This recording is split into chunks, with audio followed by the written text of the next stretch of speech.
Étal du marché de Fort-de-France ce matin pour François Fillon, le candidat à la primaire de la droite et du centre, a pu redécouvrir les saveurs locales et échanger avec les marchands et les artisans. L'occasion de se montrer à l'écoute, une opération séduction qui précédait sa grande réunion publique de ce soir. Je vous propose d'écouter ces quelques réactions recueillies sur place par Louis Sabas. Je l'ai principalement sensibilisé sur la redynamisation économique à travers certains dispositifs tels que la zone franche urbaine, la ZFU, qu'il est essentiel aujourd'hui pour nous, puisque c'est le dispositif, à mon humble avis, qui va permettre à Fort-de-France de sortir de ce marasme.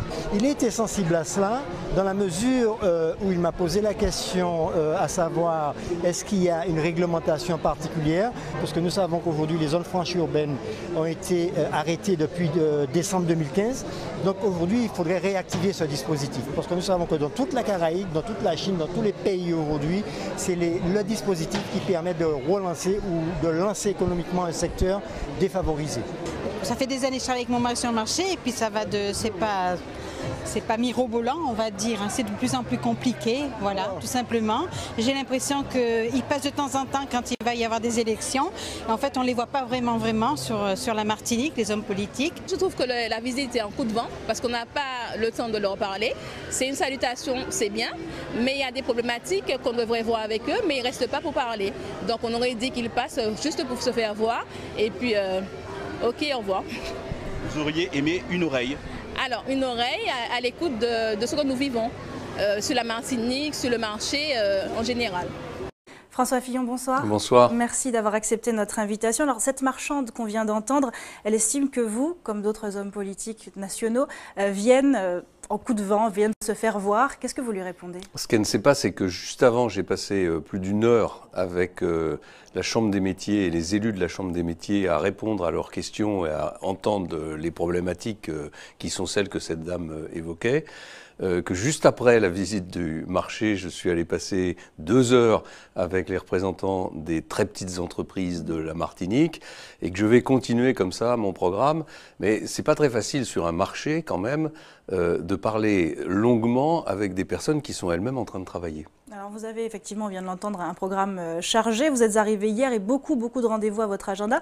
Pour le moment, vous n'avez pas été très clair sur votre programme à proprement parler, programme politique j'entends. Hier, quand on vous interrogeait sur le sujet, voilà ce que vous avez répondu.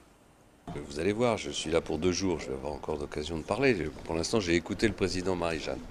Alors voilà, pour le moment, vous aviez écouté le président Marie-Jeanne parce que c'était à la sortie de l'entretien avec le président du conseil exécutif de la CTM.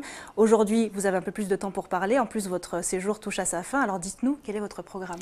D'abord, c'est très important pour moi d'écouter avant de parler. Je sais que ce n'est pas comme ça que fonctionne ni le système médiatique ni le système politique, mais c'est le mien. Moi, j'écoute, je travaille, je fais des propositions. Ça fait 3 ans et demi que j'ai commencé à produire un programme pour l'élection présidentielle avec les Français, sur le terrain, en les interrogeant. Et je le fais étape par étape. Et aujourd'hui, maintenant, c'est l'étape des Outre-mer. Et donc, je sortirai un programme complet pour les Outre-mer dans le courant du mois de juin, après avoir visité l'ensemble des territoires. Ce que je dis déjà aujourd'hui et qui correspond à ce que j'ai entendu, c'est que on a besoin de mettre en place Outre-mer des règles spécifiques en matière fiscale, en matière de charges sociales et en matière de réglementation. J'ai proposé qu'on crée une forme de sas étanche entre les lois votées au plan national, les règlements votés au plan national et leur application. Donc il y aurait une adaptation de certaines lois. Il y aurait une adaptation, ça a déjà été le cas dans le passé, ça n'a pas été suffisant. Moi je voudrais que ce soit plus qu'une adaptation, je voudrais qu'une loi ne s'applique pas tant qu'une forme de comité dans lequel il y a des représentants des territoires, c'est-à-dire des élus des territoires, n'a pas vérifié que ces textes n'ont pas de graves effets pervers pour les territoires outre-mer. Alors vous parlez des territoires outre-mer, on a entendu ce commerçant tout à l'heure vous interpeller sur la création des zones franches urbaines.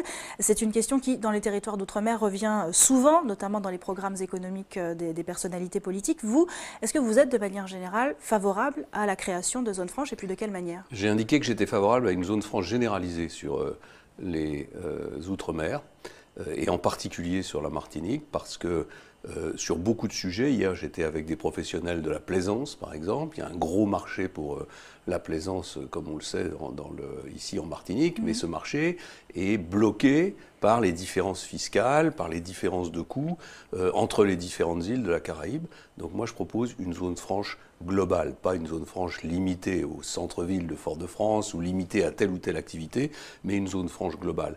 Et au fond, tout ça ne coûtera pas si cher, parce qu'aujourd'hui, l'argent qu'on essaye désespérément de récupérer en impôts et en taxes, on le perd d'abord en activités qui n'existent pas, qui disparaissent, et puis surtout on le perd en chômage et en RSA.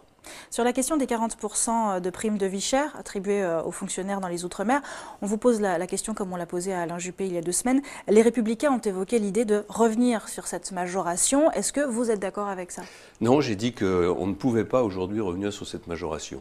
Pourquoi? Parce que les économies des Outre-mer sont trop fragiles et elles sont trop dépendantes de ces 40%. Au fond, il y a une grande part de la consommation outre-mer qui est liée à la surrémunération des fonctionnaires. Si on coupait cette surrémunération brutalement, on aurait une aggravation de la situation économique. Alors, ça ne veut pas dire qu'à terme, il ne faudrait pas le supprimer, mais avant de supprimer la surrémunération, il faut commencer par s'occuper de redresser les économies outre-mer, et c'est à ça que je veux m'attaquer. Donc il y aura une vraie problématique à traiter. Vous avez publié une liste de 72 élus qui vous soutiennent d'ores et déjà dans la course à l'investiture de la droite et du centre pour la prochaine présidentielle. Parmi eux, un sénateur de Nouvelle-Calédonie. C'est le seul ultramarin qu'on ait trouvé. Est-ce que vous êtes venu chercher des soutiens aujourd'hui? Il ne vous a pas échappé qu'il n'y avait pas beaucoup de sénateurs et de parlementaires de la droite et du centre en Martinique et en Guadeloupe. Est-ce que vous êtes venu essayer au moins Non, je suis venu chercher le soutien des électeurs, je suis venu chercher le soutien des Martiniquais. Cette primaire, c'est une primaire qui est ouverte à tous les électeurs. Tout le monde peut voter. Il n'y a pas besoin d'être inscrit à un parti politique. Il suffit d'être inscrit sur les listes électorales. Ça veut dire que tous les Martiniquais, s'ils le souhaitent, peuvent voter à la primaire. Et moi, je les invite à voter à la primaire. D'ailleurs, hier, je me suis entretenu non seulement avec le président Marie-Jeanne, mais j'ai dîné hier soir avec beaucoup d'élus, parmi lesquels il y avait des élus de gauche, dont Claude Lise, le président de l'Assemblée. Et on a eu un débat qui montrait qu'au fond, sur beaucoup de sujets, on avait une grande identité de vue. La dernière fois que vous êtes venu, c'était en 2008. Alors, il y avait eu 2007 après le cyclone Dean, puis quelques jours en 2008. Vous étiez Premier ministre. Ça va bientôt faire 10 ans, hein, ça fait 8 ans et demi. Alors, les gouvernements passent et pourtant nos problèmes ne changent pas. Finalement, ils sont toujours les mêmes. Le chômage, le pouvoir d'achat, toutes les difficultés de développement qui sont liées directement à notre éloignement et à notre insularité.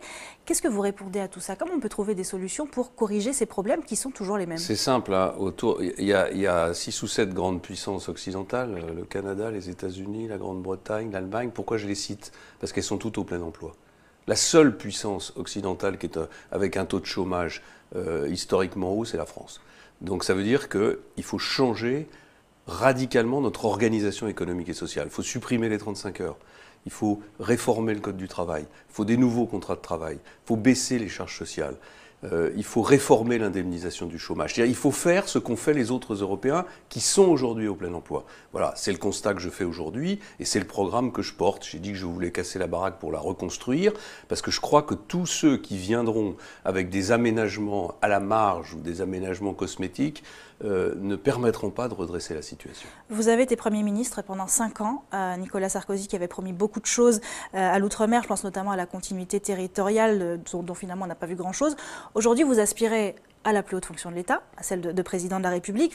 Si vous étiez président demain, qu'est-ce que vous feriez que vous n'avez pas fait lorsque vous étiez Premier ministre? D'abord, il y a quelque chose qui est absolument une vérité qu'il faut rétablir, c'est qu'il y a eu 3 lois qui ont concerné l'outre-mer depuis une trentaine d'années. Les 3 ont été votées par des gouvernements de droite.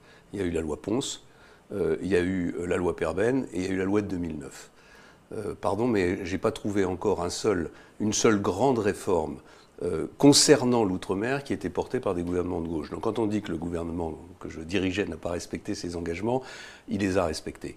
Mais ce qui est vrai, c'est que nous n'avions d'ailleurs pas de mandat populaire pour le faire, nous n'avons pas voulu changer radicalement l'organisation économique et sociale du pays. On ne s'était pas engagé à supprimer les 35 heures, on ne s'était pas engagé à modifier. Et maintenant vous vous y engagez? Moi je m'y engage maintenant, et c'est toute la différence du programme que je présente, c'est que je présente un programme extrêmement précis, radical, pour changer la donne économique et sociale. Et si la France ne redémarre pas, si la France reste un pays surendetté avec un taux de chômage extrêmement élevé, comment voulez-vous qu'elle vienne en aide aux territoires d'outre-mer? Il n'y a aucune façon de le faire. Et tout ce que vous voulez faire aujourd'hui, ce n'était pas possible C'était pas dans le contrat démocratique. Nicolas Sarkozy a été élu sur un programme que les Français ont choisi.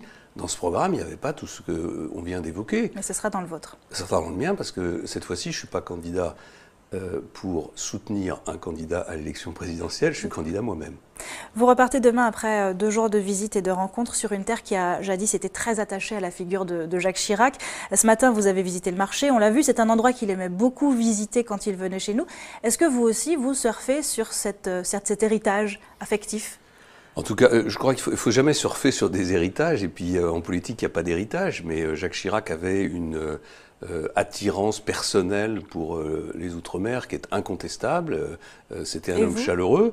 Et ben, moi aussi, d'ailleurs, je m'y rends à chaque fois que j'ai l'occasion de le faire. Puis j'ai un lien particulier avec l'Outre-mer, puisque la ville dont j'ai été le maire pendant très longtemps a été la première ville française, en 1929, à confier son destin à un maire martiniquais noir qui s'appelait Raphaël Élysée. Oui. Et j'ai d'ailleurs organisé une très belle manifestation il y a quelques années pour célébrer la mémoire de cet homme qui avait un destin, qui a eu un destin incroyable, même s'il est mort en déportation, puisqu'il a été en métropole le premier maire noir.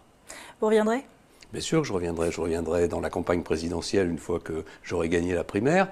Et puis, j'espère revenir si les Français me font confiance. Merci beaucoup, François Fillon, d'avoir été avec nous ce soir. Voilà donc une interview qui a été enregistrée cet après-midi dans les conditions du direct. François Fillon, pour sa part, était ce soir au Squash Hotel pour une réunion publique.